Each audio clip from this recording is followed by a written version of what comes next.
भाई जी के परिचय में क्या कहें?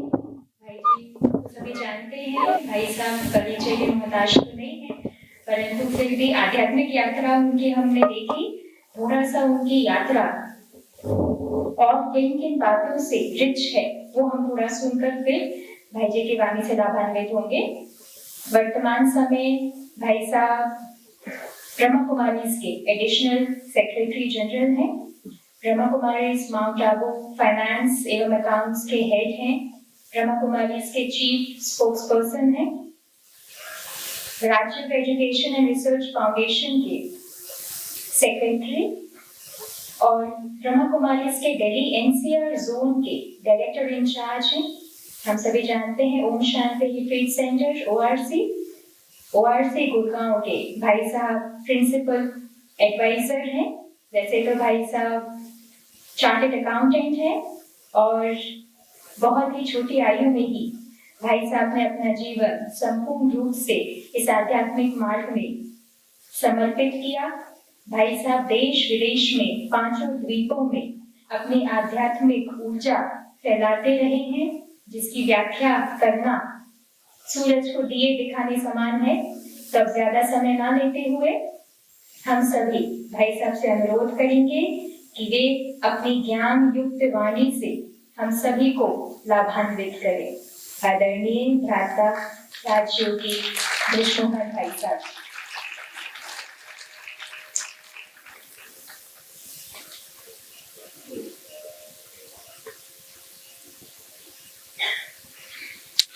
ओम शांति।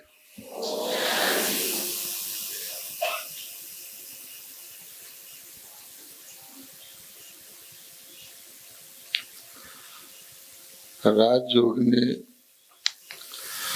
योगिनी बहन जी, राजयोगिनी मीरा बहन जी, राजयोगिनी अंशुला बहन जी और जितने भी बाबा के बच्चे राजयोगी बहनें और राजयोगी भाई यहाँ पर एकत्रित हैं, तो बहनों को वंदे मातरम और भाइयों को ओम शांति।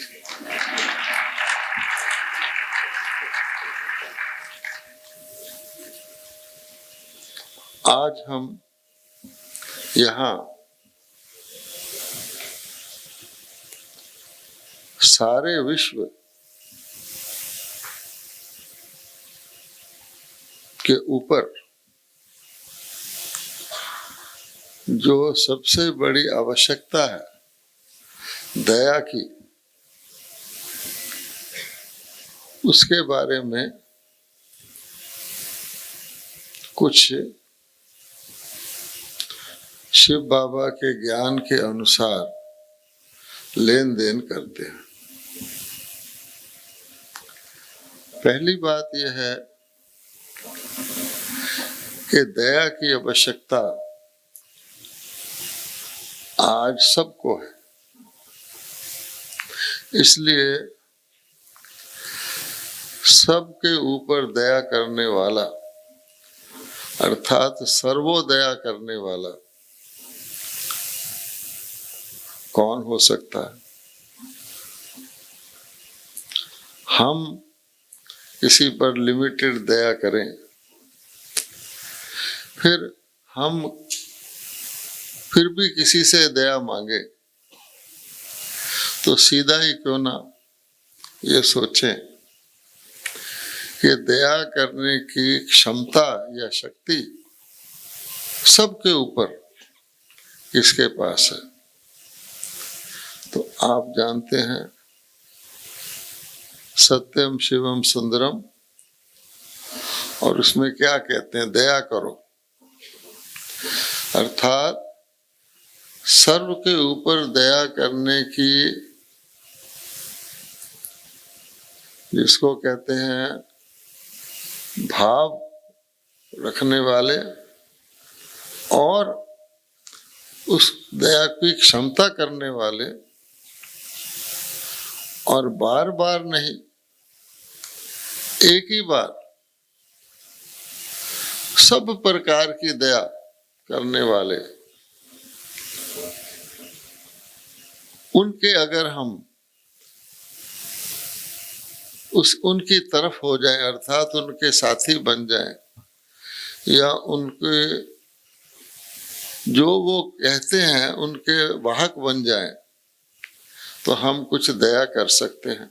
अपने ऊपर भी कर सकते हैं, दुनिया के ऊपर भी कर सकते हैं, क्योंकि दुनिया का मालिक वो है। वरना हमारे में खुद ही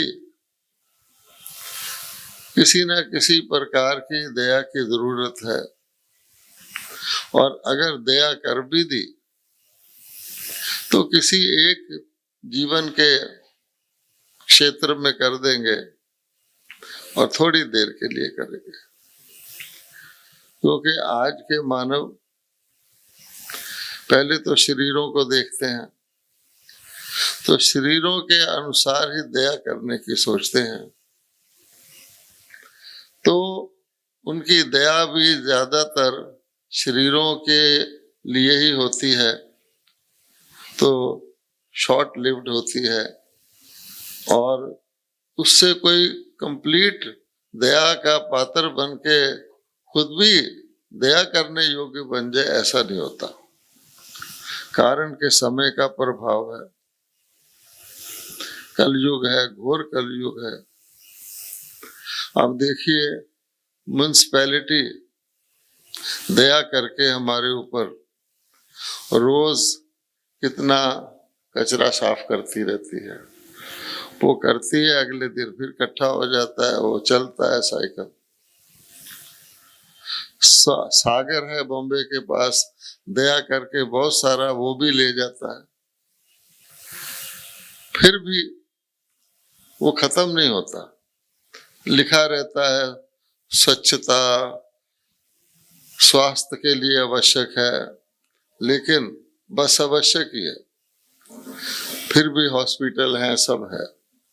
ऐसे ही हर आत्मा के लिए, छोटी छोटी बातों के लिए हमारी सरकारें भी कोशिश करती हैं, परिवार भी कोशिश दया करते ही रहते हैं, फिर भी उस दया का प्रभाव नहीं होता।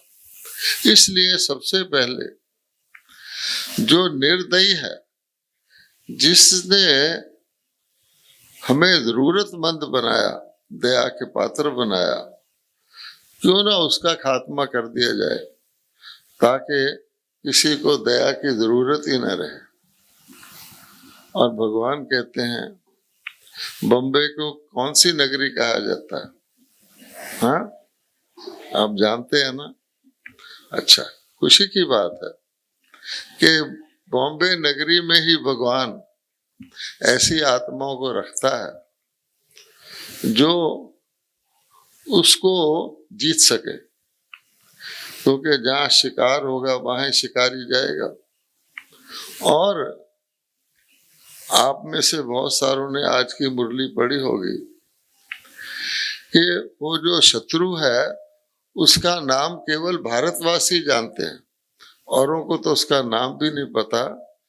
यानी जिस नाम से ये नगरी जानी जाती है, केवल इंडियंस को उस शब्द का पता है। विदेशों में जाओ, कहेंगे क्या बोल रहे हैं। यद्यपि कोई प्राचीन कल्चर को मायन कल्चर कहते हैं, पता नहीं है। अब भगवान कहता है रोज रोज है, सस्ता रोए बार बार, महंगा रोए एक बार, है 100 सुनार की एक लोहार की, इस प्रकार से वंस फॉर ऑल। तो परमात्मा के लिए प्रसिद्ध है कि परमात्मा एक एक व्यक्ति को, एक एक देश को, एक एक तरीके से नहीं, ऑलमाइटी है। तो एक ही बार सबके लिए आके ऐसी दया करते हैं कि देखिए, हमारे थोड़ा थोड़ा हमको याद है कि भगवान ने क्या किया था। भारत में ही कहते हैं, जो मारने वाला है वो मारने की बजाय प्यार करने वाला बन गया। शेर और गाय एक घाट पर कहाँ जल पीते थे? भारत में पीते थे। अच्छा, अब आप ये भी देख लीजिए कि जो जुल्म करने वाला होता है और जिस पर जुल्म किया जाता है, ताकतवर कौन है? शेर बकरियों को खाता है, छोटे पशु जानवरों को खाता है।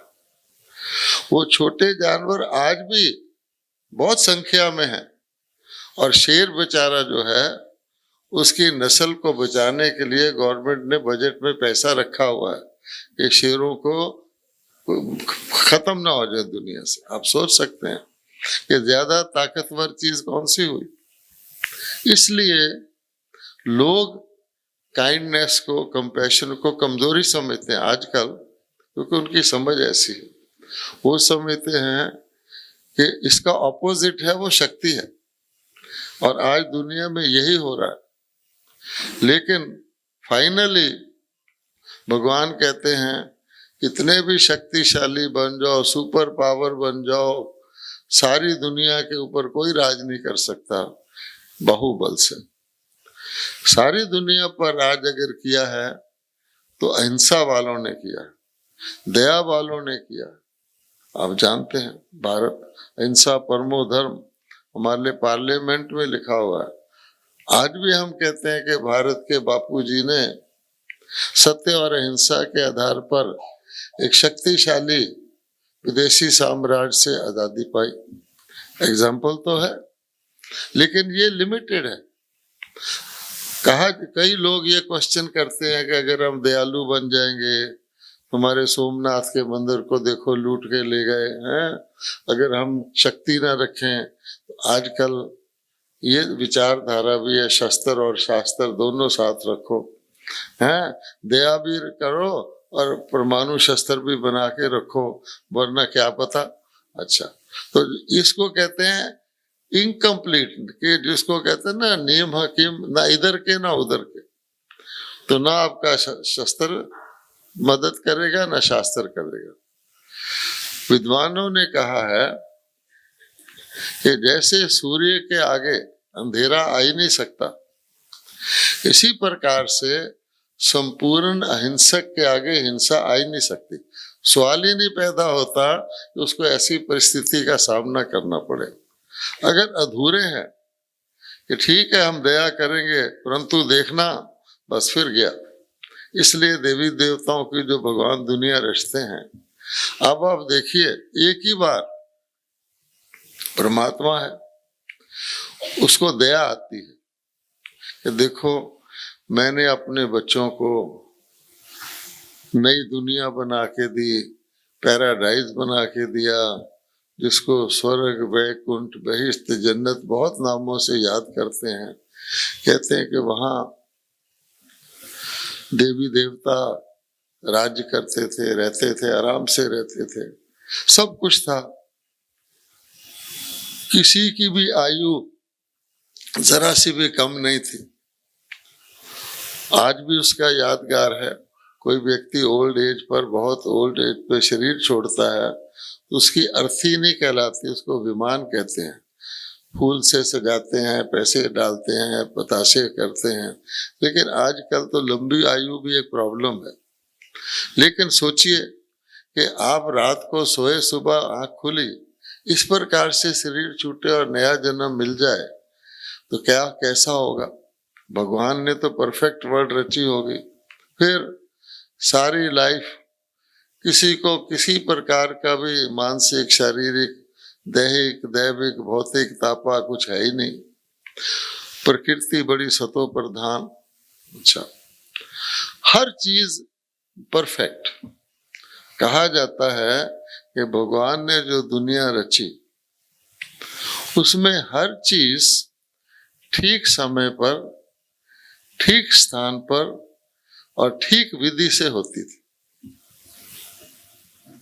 यानी आंख ने देखना है तो उतना ही देखना है जितना आवश्यक है, ना कम ना ज्यादा, हर चीज। तो परफेक्ट वर्ड था। आज उसका ऑपोजिट है। हाँ, आज क्या है सब कुछ, लेकिन या तो समय ठीक नहीं है, या स्थान ठीक नहीं है, या विधि ठीक नहीं है। इसलिए कहते हैं anything can happen to anyone, any time, anywhere. यहाँ कभी भी किसी को भी कुछ भी हो सकता है। तो बताओ ऐसी दुनिया में कोई क्या स्थिरता हो जाएगी? कोई किसी चीज की परसू भी करे काहे के लिए? आयु खत्म हो जाए, या कोई प्राकृतिक आपदा ही आ जाए, या कोई एक्सीडेंट ही हो जाए, यहाँ तो लिस्ट बढ़ती जाती है अस्थिरता के कारणों की। तब भगवान को तरस आता है कि देखो मैंने ये दुनिया रची और उसमें कुछ मुख्य बात बताई थी, धीरे धीरे धीरे धीरे वो बात ही गुम हो गई, बिल्कुल उल्टी दुनिया हो गई, उल्टी गंगा बह रही है, हर काम उल्टा ही हो रहा है। इसलिए भगवान ने कहा ठीक है बेटा, कोई बात नहीं। पहले तो प्योर सोना होता था, गोल्डन एज, फिर थोड़ी सी सिल्वर एज आ गई, चलो थोड़ी मिलावट हुई, कॉपर एज आ गई। आजकल क्या है कि मिलावट की क्या जरूरत है, प्योरली नकली करो ना। मिलावट का क्या मतलब हुआ, सीधा ही नकली। तो आप देखेंगे हर चीज लोग नकली पसंद करते हैं, उनको अच्छी लगती है, और असली वाली को समझते तो कुछ भी नहीं है। अगर असली किसी के पास हो भी तो ऐसा सिस्टम है आज का कि उसको यूज नहीं कर सकता। आपके पास असली ज्वेलरी है, आप बाहर जाते हो तो कौन सी पहन के जाते हो? लॉकर में पड़ी है। इसी प्रकार से आपके पास कोई भी असली चीज है तो जो लॉ होता है, ग्रेशम्स लॉ, कि bad currency outs good currency. अगर आप अच्छे तरह के सिक्के चला दो, साथ घटिया तरह के भी चला दो, तो घटिया चलने लग जाएंगे, अच्छे लोग स्टोर कर लेंगे, काम नहीं आएंगे। ये उल्टी दुनिया है। यहाँ आप देखेंगे झूठ बोलने से आपका काम आसानी से हो जाएगा, सच बोलोगे तो फंस जाओगे। इसको कहा जाता है उल्टी दुनिया। फिर धीरे धीरे नकली से भी आगे चले गए, अब तो वर्चुअल है, खाली साए है, आपको कहीं जाने की जरूरत नहीं, मल्टी स्टोरी बिल्डिंग में बैठे हैं, ना कभी सनराइज देखना है ना सनसेट देखना है, लेकिन वीडियो में देख सकते हैं सनराइज सनसेट। तो सब आर्टिफिशियल। यहाँ बैठे आप पहाड़ी की सैर कर लो, वो भाई साहब गीत गा रहे थे, उसके पीछे क्या क्या सीन नजर आ रहे थे, भाई ये है, बैठे बैठे मौज कर लो और कुछ नहीं। और लोग उसको पसंद करते हैं, इसलिए असली को नहीं करेंगे। आप असली ऑरेंज जूस ले लीजिए और एक ऑरेंज जूस का सोडा ले लीजिए, तो कौन सा टेस्टी लगेगा? सीधी बात है। तो हर चीज इस तरह की है। तो लाइफ, अच्छा हमारी हंसी खुशी भी नकली हो गई है। आजकल हमारी हंसी खुशी कैसी है, पड़ोसी के घर में बिल्कुल नई ब्रांड की नई बड़ी सारी कार आ जाए, हम भोजन कर रहे हैं तो भोजन छोड़कर क्या सोचेंगे, ये कार कहाँ से ले आया? अच्छा, अभी वो पड़ोसी ले आया होगा, तुमको क्या लेना है? चर्चा करते रहेंगे। अगले दिन पड़ोसी के घर पुलिस आ जाए, अब पता लगा कहाँ से लाया है, खुश हो जाएंगे। ठीक है, ये है आज की दुनिया। और क्या कहते हैं, प्रभु जी मेरे अवगुण चित्त ना धरो। अब प्रभु जी कहते हैं मैं प्रभु जी हूँ तो इसीलिए हूँ कि तुम्हारे अवगुण चित्त नहीं धरता, मेरे को और कोई काम नहीं है क्या? लेकिन उसको खास याद कराते हैं कि प्रभु जी शायद भूल ना जाना, अच्छा मैं आपको सावधान कर रहा हूँ, मेरे अवगुण चित्त नहीं धरना। अब प्रभु जी कहते अच्छा बेटा तू कहता है तो तुझे कंफर्म कर देता हूँ, स्टाम्प पेपर पे लिख देता हूँ, मैं ना तेरे ना किसी के अवगुण चित्त नहीं धरता। अब तू आ ही गया है तो मेरी भी एक सुन ले, तुम भी किसी के अवगुण चित्त ना धरा करो। अच्छा प्रभु जी नहीं, मुझे छुट्टी दे दीजिए, मैं तो सबके अवगुण चित्त धरूंगा, पर आप प्रभु जी है ना, आप मेरे अवगुण चित्त नहीं धरना। कैसा प्रकार का प्रेयर है, प्रसाद भी कैसा चढ़ा रहे हैं भगवान को। इसलिए आप देखेंगे टोटली कुछ अच्छा हो गया तो मैंने कर दिया, खराब हो गया तो हे भगवान तूने ये क्यों कर दिया, सीधा ही। तो इसलिए फिर उनको तरस आता है कि बेचारे हर तरह की कोशिश करते हैं, व्यक्तिगत करते हैं, संगठित करते हैं, अस्पताल पे अस्पताल खोलते जा रहे हैं, सुपर स्पेशलिटी खोलते जा रहे हैं, गरीबों के लिए 4 कमरे रख देते हैं। वो सारी स्टोरियां आप जानते हैं हर जगह। लेकिन हालत क्या है? इतने धर्म हो गए, इतने मंदिर हो गए, पहले नहीं थे, इतने मठ हो गए, इतने बुक्स हो गए, शास्त्र हो गए, नास्तिक भी बहुत हो गए, आस्तिक भी। लेकिन रिजल्ट क्या? क्या आज की लाइफ पहले वक्तों के लोगों की लाइफ से बेटर है? नहीं है। आज तो शांति में बैठना मुश्किल है। लोग कहते हैं ना, हमें शांति चाहिए, शांति चाहिए। अगर मैं बोलना बंद कर दूं 2 मिनट तो सब परेशान हो जाएंगे कि कुछ बोलो, नहीं तो हम तो डिस्टर्ब हो गए हैं। तो बताइए, चाहते शांति हैं, शांति को तो धारण ही नहीं कर सकते। इसलिए सोचना है तो भगवान कहते हैं कि जितने मेथड ट्राई कर लिए। अच्छा, ऐसों का हाथ पकड़ा जो खुद भी बेचारे उसी नैया में सवार है। सिंपल है कि जब कलयुग है तो सारे कलयुगी हैं, या कलयुग में कोई सतयुगी होगा? यहाँ पर सतयुगी है, लेकिन मंदिरों में है, मूर्तियों के रूप में है, जिंदा रूप में नहीं है। अच्छा, शिव ने तो दया करके दुनिया को शिवालय बनाया था। आजकल मंदिरों में शिवालय है, इसका मतलब बाहर नहीं है ना। अच्छा, कई समझते हैं जी हम तो स्वर्ग में है, हम तो विले पार्ले में रहते हैं, बड़ा शानदार बंगला है, उसकी कीमत भी बढ़ती जाती है। लाखों में लिया था, अब कहते हैं 20 करोड़ का हो गया। वाह, अच्छा, बहुत तसल्ली रहती है। अब भगवान कहता है कि कहीं भी रहते हो, शरीर छोड़ते हो तो क्या कहते हैं तुम्हारे रिश्तेदार? कहाँ गया, कहाँ गया? बड़े सम्मान के कारण कहते हैं जी स्वर्गवास हो गया। ठीक है, तो ये क्या है फिर? हाँ, ये क्या है? इसलिए अपनी बात को कंट्राडिक्ट करते हैं। हर एक जानता है सतयुग में ये चश्मे चढ़ते थे क्या किसी को? लेकिन नहीं, आज जो है चश्मे में भी डिजाइन आने लगे हैं, हीरे लगे हुए चश्मे भी आपको मिल जाएंगे। वो समझेंगे बस मैं रिच हूं इसलिए हीरे वाला चश्मा पहन रहा हूं। ये नहीं कह के मैं चश्मा तो पहन रहा हूं। तो जूते भी आप देख लीजिए, गोल्ड और जगह से हट जाएगा, या तो दवाइयों की पुड़ियों में आ जाएगा, या चाय वाले में सिल्वर आ जाएगा, और कहीं नहीं है। इसलिए ऐसी खतरनाक दुनिया में हम छलावे में आ जाए। नाम इसका माया नगरी इसलिए रखा हुआ है कि रावण की लंका सोने की थी, लेकिन दुखदाई थी। यहाँ आप किसी जगह चले जाएंगे आपको स्वार्थ मिलेगा, और जैसे चूहे को फंसाते हैं तो चूहे दानियां तरह तरह की आपको दिखेंगी। तो भगवान कहते हैं तब मुझे तरस आता है कि मेरे बच्चे जितना मेरे से दूर होते जाते हैं, बेसिक चीज को छोड़े हुए हैं, उतना दुखी होते जाते हैं, अति तक चले गए हैं, यानी बहुत ज्यादा हो गए। तब भगवान को तरस आता है। और गीता में उसने, भारत में गीता है, भारत को ही भगवान का देश कहते हैं। भारत में इतने भगवान के नाम के फेस्टिवल हैं, अनेक प्रकार का पूजा पाठ है, गरीब भी जाके मंदिर में हाथ जोड़ आता है, तो फिर उसको तरस आता है। इसलिए अगर आज का विषय आपने देखना हो सच्ची रूप से, तो दया, अगर हमको दया करने के पात्र बनना है तो हमारे को भगवान से लेकर दूसरों को देना पड़ेगा।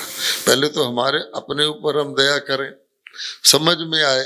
फिर वो कहता है कि मेरे को तो कुछ चाहिए नहीं, तो मैं कर्म फिलॉसफी के अनुसार बच्चों से ही करवाता हूँ। आप देख लीजिए, गोवर्धन पर्वत को खुद उठाया लेकिन उंगली लगवा दी। क्यों? कि बच्चों को कर्मों का फल देना है, बच्चों ने उंगली लगाई। आप भी किसी मंदिर में जाते हैं, किसी दान की जगह, पैसा तो आपका होता है पर बच्चे के हाथ में देते हैं, भाई तू भी दान कर दे, क्योंकि बच्चे का भाग्य बनता है। तो भगवान कहता है कि मैं निराकार हूं, मैं तो दुख सुख से न्यारा हूं। तो इसलिए वो दया करने के लिए शक्ति देते हैं। तो आज का जो विषय है उसको गौर से देखेंगे। अभी प्रोनाउंस किया गया, बहुत इसी तरह समझते हैं कि दया के लिए स्पिरिचुअल एम्पावरमेंट है या स्पिरिचुअल एम्पावरमेंट के लिए दया और करुणा है। तो वास्तव में दया और करुणा फ्रूट है स्पिरिचुअल एम्पावरमेंट का। यानी भगवान शक्ति दे जिससे हम अपने दुश्मन को भगा सकें। तो बेसिक बात शक्ति की है, क्योंकि आप जानते हैं कमजोर होगा उसको 100 बीमारियां आ जाएंगी, शक्तिशाली होगा, इम्यूनिटी होगी तो लास्ट में बीमार होगा आज के जमाने में। इसलिए भगवान कहते हैं दुनिया वाले भी क्या मांगते, ये नहीं मांगते मैं धन मांगू, ये मांगू, बंगला मांगू, पर भगवान से सद्बुद्धि मांगते हैं, शक्ति मांगते हैं। इतनी शक्ति देना हमें दाता। अच्छा, अब शक्ति आपको भगवान दे तो आपको टेम्परेरी शक्ति चाहिए या परमानेंट चाहिए, जिसके बूस्टर डोज लगवाने पड़े हैं, या एक ही बारी चाहिए? तो भगवान कहता है मैं तो सर्वशक्तिवान हूं। तो मैं आपको पहले ये सोचना है कि मुझे रोना आता है, ये माया की नगरी रावण रुलाता है, आप समझ लीजिए। अच्छा, हंसना खुशी चाहिए, ऑपोजिट। तो आपको टेम्परेरी खुशी चाहिए या परमानेंट चाहिए?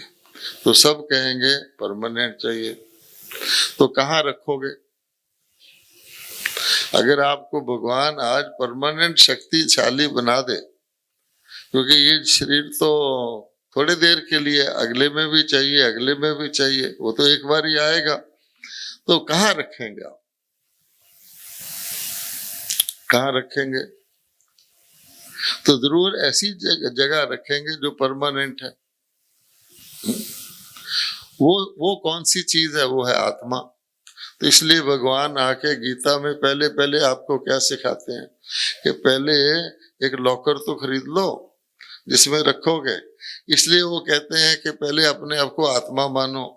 शरीर में जो कुछ भी लोगे वो तो आज है, कल जाएगा। आप चले जाएंगे या वो चीज चली जाएगी।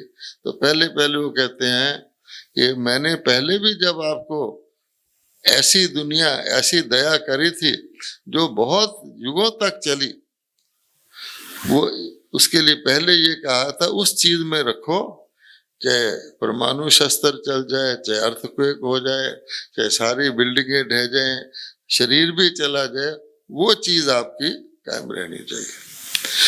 भगवान खुद भी कहता है जैसे बीज होता है, अब बीज बेचारा दिखता तो नहीं है, छोटा सा होता है, बड़ का बीज, उसके अंदर कितना विशाल वृक्ष होता है, लेकिन फाइनली वृक्ष सब फल फूल दे के सूख जाएगा तो बीज रहेगा। तो जिसके पास बीज है समझिए उसके पास वृक्ष है। तो भगवान ने हमको पहले सिखाया पातर शरीर नहीं है, आत्मा है।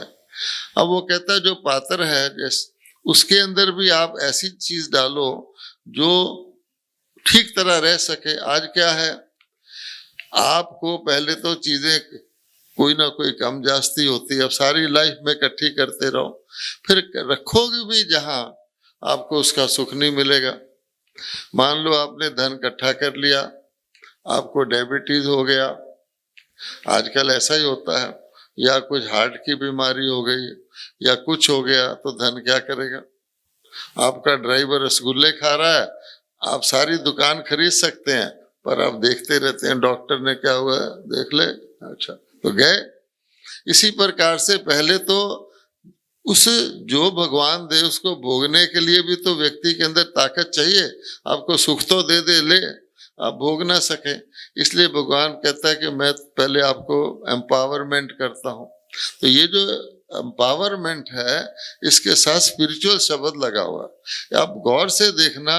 और कितनी प्रकार की भी एम्पावरमेंट आजकल बहुत है, women's empowerment, political empowerment, educational, कितनी भी लगा लो, वो सारी की सारी बॉडी के साथ कनेक्टेड है। भगवान कहता है कि असली एम्पावरमेंट अगर स्पिरिचुअल हो जाए, अब मान लो प्रेम है, दया है, करुणा है, ये कहाँ रहती है? बॉडी में रहती है क्या? आपको दुनिया में जो भी चीज चाहिए, नेम एनीथिंग, आपको शांति चाहिए, आपको प्रेम चाहिए, आपको सहयोग चाहिए, पूरी लिस्ट बना लीजिए, वो सारी की सारी स्पिरिचुअल होगी। कुछ भी आपको जो हम चाहते हैं ना चाहिए, संतोष चाहिए, सेफ्टी चाहिए, सब स्पिरिचुअल होगा। इसलिए किसी भी मूल्य को मटेरियल वैल्यू कहना मिसनोमर है, ये गलती है। तो भगवान इसलिए कहता है कि स्पिरिचुअल एम्पावरमेंट, उसमें सब कुछ। तो हमको भगवान क्या करता है? एक ही बात कहता है, सर्वगुण संपन्न। बस अगर सर्वगुण संपन्न हो गए तो आप समझ लीजिए अवगुण है ही नहीं। अवगुण है ही नहीं तो आपकी ना आयु घटेगी, ना किसी से दुश्मनी होगी, हर चीज आपके साथ सहयोग देगी। तो भगवान कहते हैं ये बीच में निकाल दो, कंपटीशन भी नहीं करो। आपने कछुए और खरगोश की कहानी सुनी है ना? है? मैं थोड़ी उसको बढ़ा के बताता हूँ क्योंकि थोड़ा बोर हो जाते हैं ना।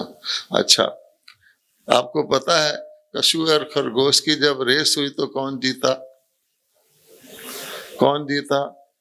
कछुआ, क्योंकि वो स्लो एंड स्टेडी था।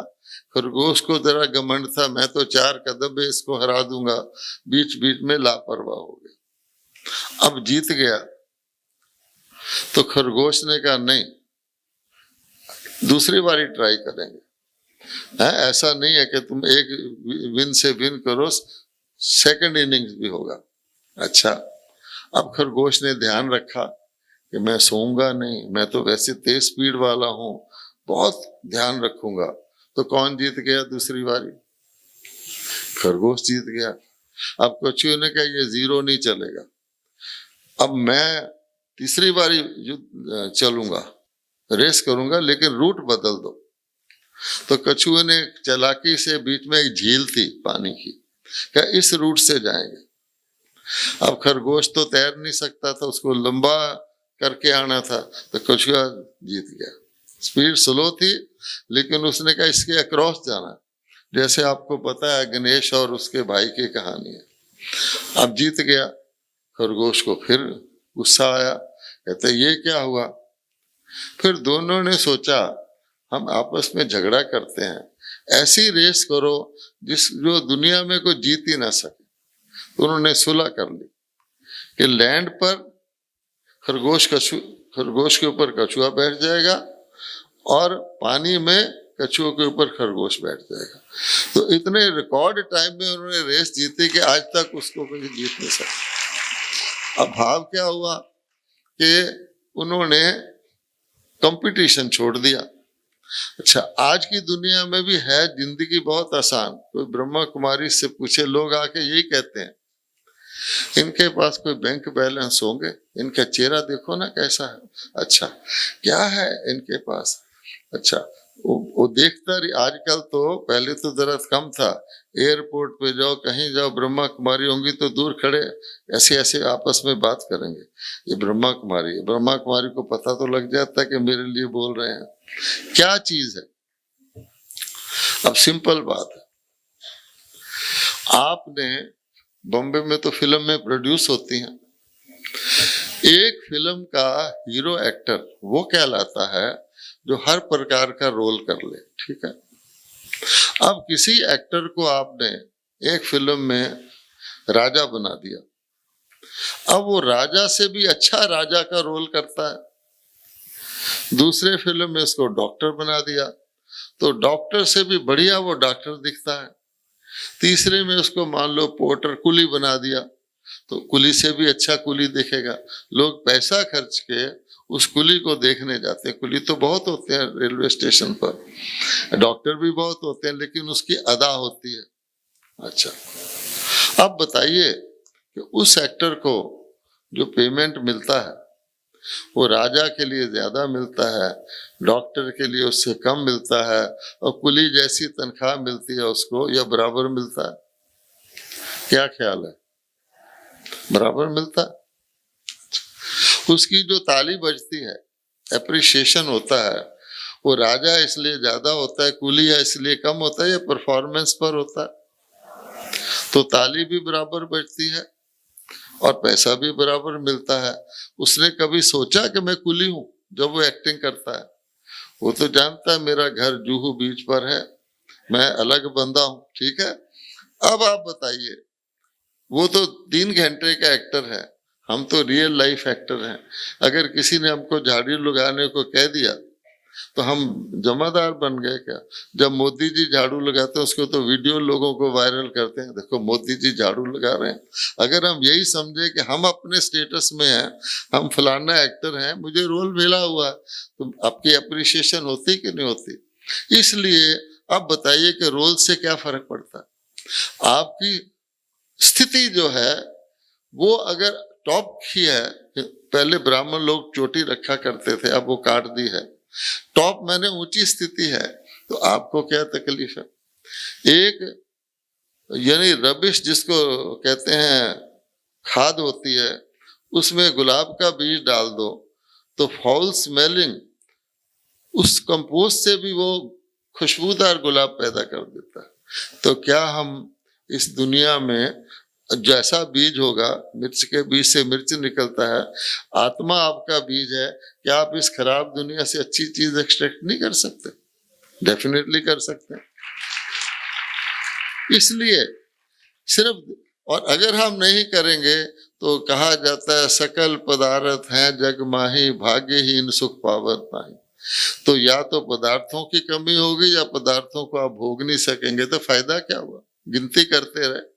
इसलिए भगवान कहता है कि फंडामेंटल फार्मूला है कि हमारे घाटे के सौदे जो हैं उससे हम बचें, आप ही आपका प्रॉफिट हो जाएगा।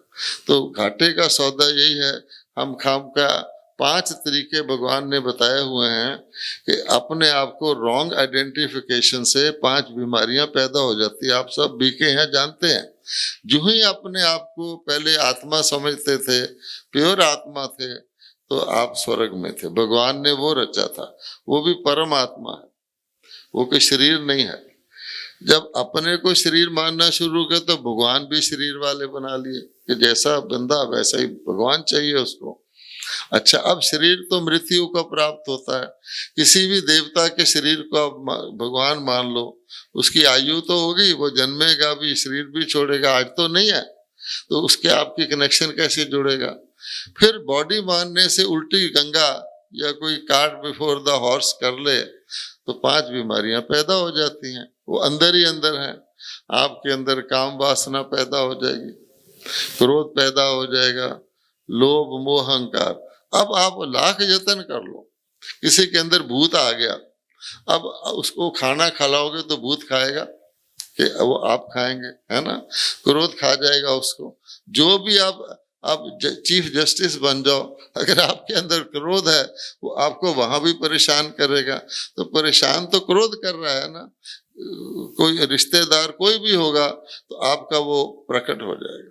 तो इसलिए किसी अच्छे सेब के अंदर कीड़ा है तो फिर क्या होगा? और कीड़े बड़े होशियार होते हैं, पालक के अंदर हरा कीड़ा, अमरूद के अंदर सफेद कीड़ा, ताकि वो दिखे ना। तो इसलिए भगवान कहते हैं अंदर घुसे हुए हैं, आप बड़े खुश हैं, मैं ये कर रहा हूँ वो कर रहा हूँ, अंदर ही खा जाते हैं। इसलिए भगवान कहता है कि सारी आत्माएं जब सेकंड हैंड दुनिया हो जाती है तो सेकंड हैंड का कितना भी हो, आपको पता है जो कार सेकंड हैंड की बजाय 4th हैंड हो जाए, सेकंड हैंड तो हम द्वापर में हुए थे, तो उसका क्या होता है? उसकी हर चीज बजती है सिवाय हॉर्न के, है ना? उसी को कार कहा जाता है। ऐसी कोई व्यक्ति उसको चलाता नहीं है, मैकेनिक ही उसको चला सकता है। फिर भगवान को तरस आता है कि देखो मैंने उनको परलोक से भेजा, शुद्ध परफेक्ट बना के, बहुत समय अच्छे रहे। ये भी लॉ है दुनिया का, हर चीज अच्छी नहीं रहती। नया 9 दिन, पुराना 100 दिन, हमारा थोड़ी कसूर है। अब मेरी आयु 90 साल हो गई, कभी मैं बच्चे की तरह भागता फिरता था, अब मैं वो थोड़ी कर सकता हूँ। तो ओल्ड तो होना ही है। आप कहेंगे हम तो यंग हैं। ये बताइए कि कल से आज तक आप एक दिन पुराने हुए हैं कि नहीं? हैं? शीशा देखोगे तो लगे हम वही हैं, मुस्कुराओगे भी, लेकिन फैक्ट ये है कि कल से आज तक हम एक दिन पुराने हो गए, इसको कोई नहीं रोक सकता। ये हॉल भी एक दिन में पुराना हो जाता है, लेकिन धीरे धीरे होते हैं। कोई 10 साल बाद देखता तो कहता है अरे भाई तुम्हारा तो ये हो गया। इसलिए भगवान कहता है कि पुराना होना भी नियम के अंदर है, लेकिन पुराने को नया करना, जो खुद पुराना हो गया वो अपने आप को नया कैसे करेगा? उसको तो कोई दूसरा नया करेगा। तो पहली गलती आज हमारी सारी दुनिया क्या कर रही है, पुरानी दुनिया को ठीक करने की कोशिश कर रहे हैं, बूढ़े को जवान बनाने की कोशिश कर रहे हैं। आप देख लो, जब ब्रह्मा कुमारी कहती हैं कि भाई ये तो दुख की दुनिया है, भगवान कहता है मैं इसको परिवर्तन कर दूं, कहते हैं कुछ भी करो, यही रहने दो, परिवर्तन ना करो। क्यों? कि बेचारों को ये नहीं पता कि परिवर्तन के बाद हम भी रहेंगे।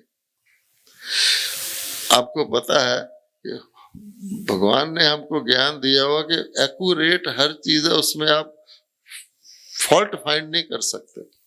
एक बार नारद जी चले गए भगवान के पास, बोले हे भगवान, जैसे वकील होते हैं, मैं आपसे एक रिक्वेस्ट करने आया हूं, न्याय मांगता हूं। तो उन्होंने मुस्कुराए, भगवान क्या करेंगे? बोलो बेटा। बोले देखिए सतयुग में थोड़े से लोग हैं, और कलयुग में इतने हैं कि मुर्दा जलाने के लिए भी लाइन लगती है, कॉलेज में दाखिले के लिए भी लाइन लगती है। तो आप थोड़े इधर से इधर क्यों नहीं ट्रांसफर कर देते? वहां प्लेंटी है? लॉजिक तो उसका अच्छा था कि हे भगवान दया करिए, आप तो दया के सागर हैं, तो इसलिए आप थोड़े से इधर से उधर ट्रांसफर कर दीजिए। तो भगवान मुस्कुराए, अच्छा। तो कहते मेरी मान लीजिए ना, कहते अच्छा चलो तुमने परमिट किया, जितने उधर से इधर आना चाहे ले आना। खेल शुरू हो गया। अच्छा जी, अब वो आ गए धरती पर, नारायण नारायण। तो पहले एक साधु महात्मा अपने आश्रम से बाहर निकल रहे थे, सोचे तो भगवान का बंदा है, ये फटाफट मान जाएगा। गए महात्मा जी, बहुत शुभ संदेश है, भगवान स्वर्ग में एक टिकट खाली है, भगवान का बुलावा आया। उन्होंने उसको सिर से पैर तक देखा, बोले मैंने नया आश्रम बनाया, अभी तो इसका उद्घाटन भी नहीं हुआ है, मैं कैसे जाऊंगा? मैं चला गया तो मेरे शिष्यों का क्या होगा? मुझे क्षमा कर दो। उसने कहा कोई बात नहीं।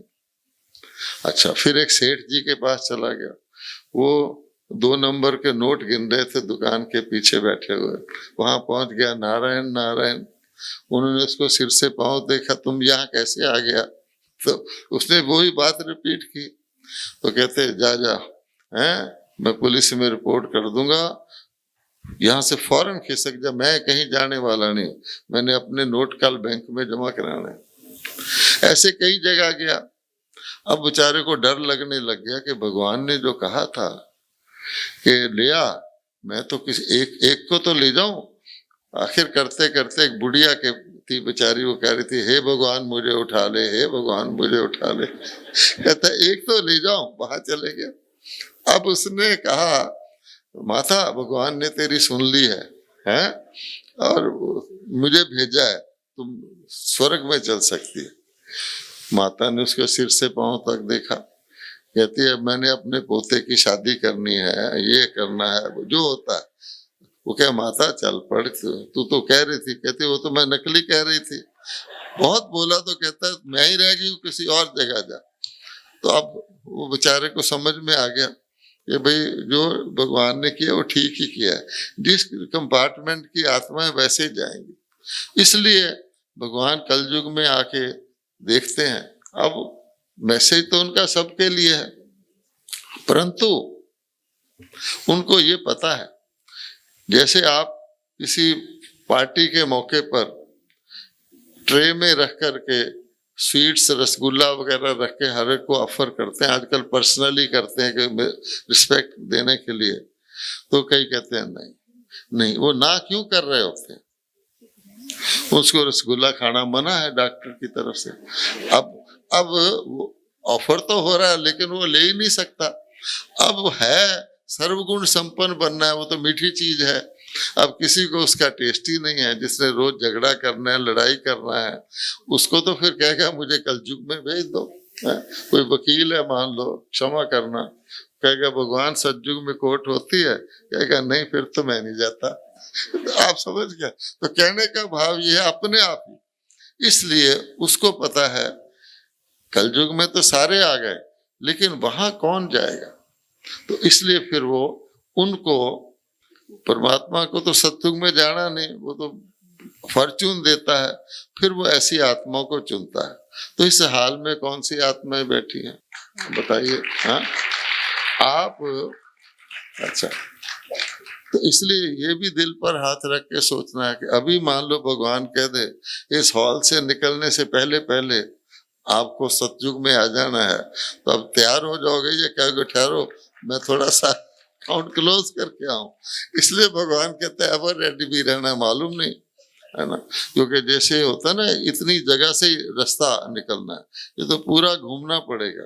तो वो मौका किसी के लिए भी आ सकता है, और अगर हम पूरी तरह तैयार नहीं होंगे तो फिर जितना स्वर्ग भी बड़ा लंबा चौड़ा है, कहाँ सतयुग का फर्स्ट डे ऑफ स्टेटस और कहाँ त्रेता का लास्ट डे, नाम तो स्वर्ग ही है उसका ना। इसलिए वहां यथा राजा तथा प्रजा, दुख किसी को नहीं, फिर भी स्टेटस होता है। इसलिए भगवान कहता है ये मौका मैं उन आत्माओं को देता हूं जो मुझे पता है, क्योंकि मेरी जजमेंट गलत नहीं हो सकती। तो हमको भी ये देखना है कि हम अपने आज की स्टेटस ना देखें, आज ये व्यक्ति तो ऐसा लगता है। अगर श्री कृष्ण के रूप में आ जाते तो कौन होता, नास्तिक भी चल पड़ता, भाई ये तो दिख रहे हैं आते हुए। किसी बच्चे को ही कृष्ण बना दो आप जन्माष्टमी के दिन, उसको ही नशा चढ़ जाता है, वो ड्रेस ही नहीं उतरवाता, इसी तरह चलता है। तो भगवान कहता है कि असली वाला कैसा होगा। इसलिए बहुत बहुत बहुत फॉर्चुनेट हैं। अब क्वेश्चन ये है, अभी हम माउंट आबू में थे तो 8-10 पद्म श्री जो होते हैं टाइटल वाले, वो वहां आए थे फंक्शन में, तो बात हो रही थी पद्म श्री। तो भगवान कहता है पद्म श्री क्या होता है, पद्मा पदम भाग्यशाली, सौभाग्य भी तो 100 ही हुआ ना, दुर्भाग्य से सौभाग्यशाली अच्छा, पद्मा पदम। अब पद्मा पदम के लिए कोई बैंक है जिसमें आप पद्मा पदम जमा करा सको, नहीं है।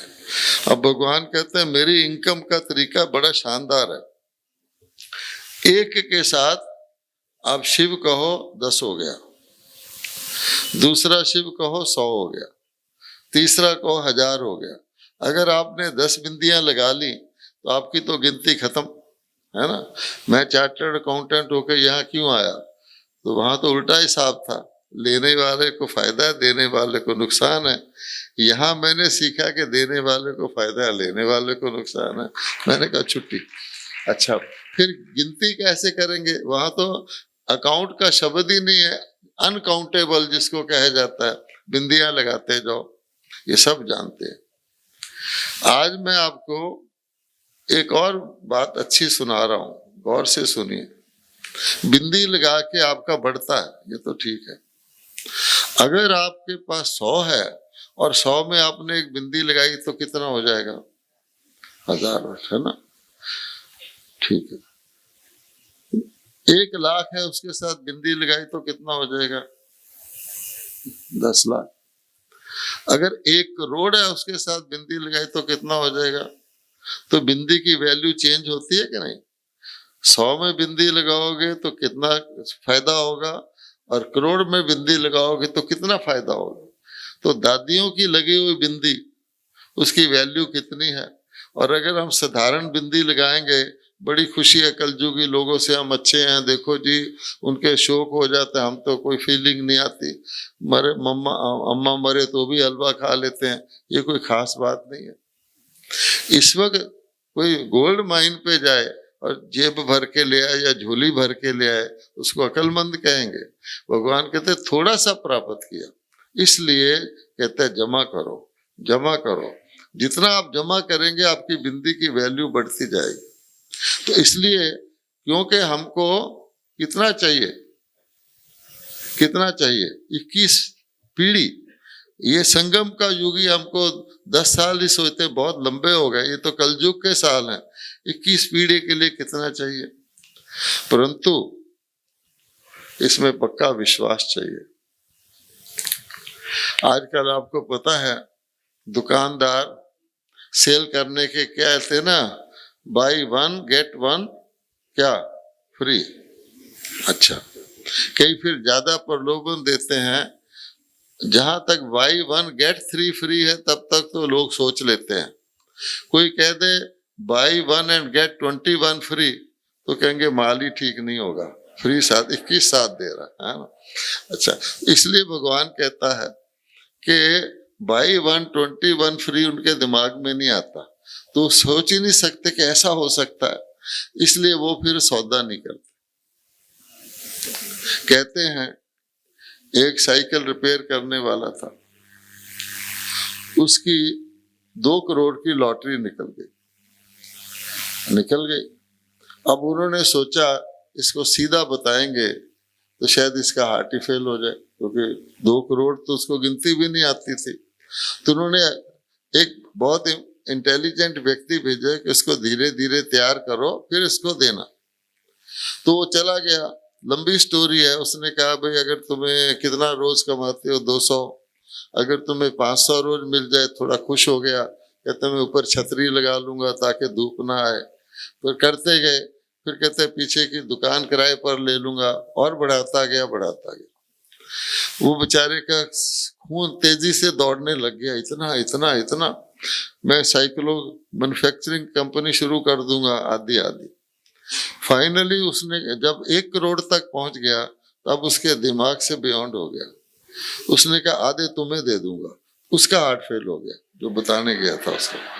तो कहने का भाव क्या है कि अगर आप को कोई ऐसी अनइमेजिनेबल प्राप्ति हो जाए तो नेचुरल है कि व्यक्ति का दिमाग घूम जाएगा। भगवान जादूगर है तो कहता है कि लोगों ने तो ड्रीम की सपन देखे हुए कि स्वर्ग क्या होता है, अब सचमुच का स्वर्गवास हो जाए तो बड़ी डर लगने लग जाता उनको। तब कहता है कि मैं उन आत्माओं को जिन्होंने अनेक बार स्वर्ग देखा है, उसका वास किया है, उसका अनुभव किया है, उन्हीं को ये ज्ञान पल्ले पड़ेगा। नहीं तो कई सोचते हैं गॉडली नॉलेज, और ये आदमी समझ क्यों नहीं रहा। तो ये नहीं सोचते कि इसमें डिफेक्ट है, वो सोचते गॉडली नॉलेज में कोई डिफेक्ट होगा। जिसको डाउट होता है ना वो इस तरह सोचता है। तब करके भगवान कहता है कि निश्चय आत्मक बुद्धि विजयंती, संशय आत्मक बुद्धि विनशंती।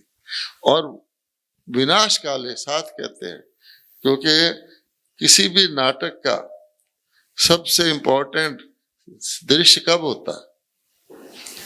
पहले तो एक साइड जीतती है, दूसरी, ऐसे होता रहता है। जब क्लाइमैक्स आता है तब पता लगता है।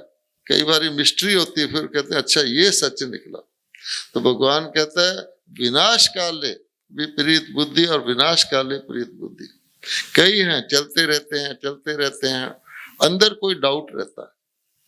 और फिर क्या कैसे पूछते हैं आके, कहते देखो मेरे को तो पक्का निश्चय है, लेकिन कोई पूछता है ना उसको मुझे बताना पड़ता है, इसलिए प्लीज इसका उत्तर दे दीजिए। स्टाइल होता है ना उनका पूछने का। तो ज्यादातर क्या पूछते हैं, अगर सृष्टि का ड्रामा फिक्स है तो मेरे हाथ में तो कुछ है ही नहीं।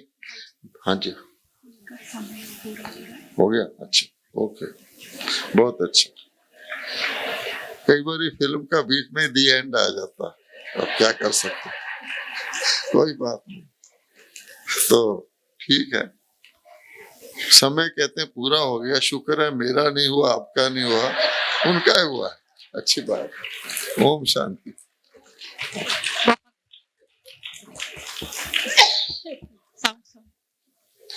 ओम शांति। बहुत बहुत धन्यवाद आदरणीय भ्राता जी का। आज भाई साहब के निहाल करने वाली दृष्टि हम सब उनके अमृत वचनों से हम सबने अपने आप को लाभान्वित किया। हम सभी मिलकर के भाई जी का सम्मान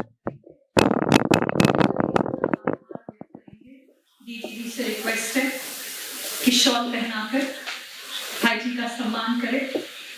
आज भाई जी की प्रेजेंस हम सबके बीच में हमारे लिए गौरव की बात है। दीदी जी शॉल उड़ाकर भाई जी का सम्मान करते हुए सभी करतल ध्वनि से, तालियों से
क्योंकि मैं आप सबकी तरफ से भाई साहब का धन्यवाद करना चाहूंगा।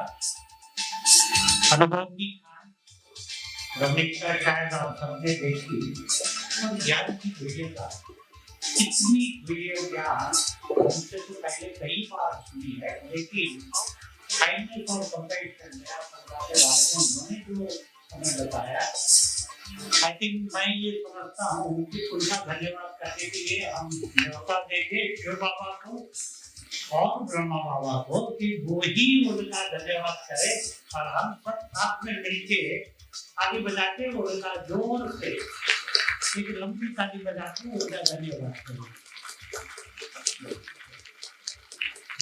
और साथ में मैं धन्यवाद करूँगा यही बहन जी का कि उन्हें एक ख्याल आया कि भाई साहब बम्बई से पास हो रहे हैं और हम उन्हें ये मौका दें और हम उन्हें सुने, तो हम सबको ये मौका मिला। और उनकी दिल कितनी बड़ी है कि आप सभी को बुला लिया, चाहे पालघर है, बोईसर है, गोरेगांव है, बुरीवली है, सबको बुलाया। तो उनका भी धन्यवाद मीरा बहन और अर्जुना बहन को साथ साथ में। और सबसे बड़ा धन्यवाद हमारा मीठा प्यारा ब्राह्मण परिवार जो इतनी शांति से सबको सुना, श्री पराग भाई अडवाणी जी का और उनके साथी विनल गोरे जी और राणे भाई का, आपकी मोमेंटम ग्रुप राणे भाई वाले, बाबा के शिवाधारी, रवि भाई, विवेक भाई, अजय भाई जो खास औरंगाबाद से वीडियोग्राफी के लिए आए, और हमारी बाबा की मीठी प्यारी सभी लाडली बहनें जिन्होंने इतनी मेहनत करके ये प्रोग्राम को इतना सुंदर और सफल बनाया। मैं नाम नहीं लेना चाहूंगा कि सभी बहनें हमारे पार्ला सेंटर की या और कई सेंटर्स की, लेकिन खास करके तपस्विनी बहन, अल्पा बहन, प्रीति बहन और आज की मास्टर ऑफ सेरेमनीज अमृता बहन और हर्षा बहन, इतनी मीठी प्यारी गॉडली बोली में उन्होंने जिस तरह से ये 3 घंटे का प्रोग्राम किया वो बहुत ही अच्छा था। और सबसे हमारे आज के आर्टिस्ट थोड़े आप देख रहे हो, लेकिन साथ साथ में सुषमा बहन जी, उनका ओम शांति नृत्य कलाना, हरीश भाई गोयल जी, उनके 2 प्यारे बच्चे, सबिता बहन और अर्पणा बहन और उनके हस्बैंड जिन्होंने गाने गाए। और साथ साथ में सांता क्रूज, बोरीवली, गुरेगांव और कोई सेंटर से हमारी जो बड़ी बहनें आई हैं और साथ में सभी स्टूडेंट्स आए, वो सभी का भी धन्यवाद कि आपने यहाँ आके हमको इतना सौकार दिया और भाई साहब से लाभ लिया। फिर से एक बार भाई साहब के लिए बाबा की तरफ से, ब्रह्मा बाबा की तरफ से बहुत सारी तालियां। ओम शांति।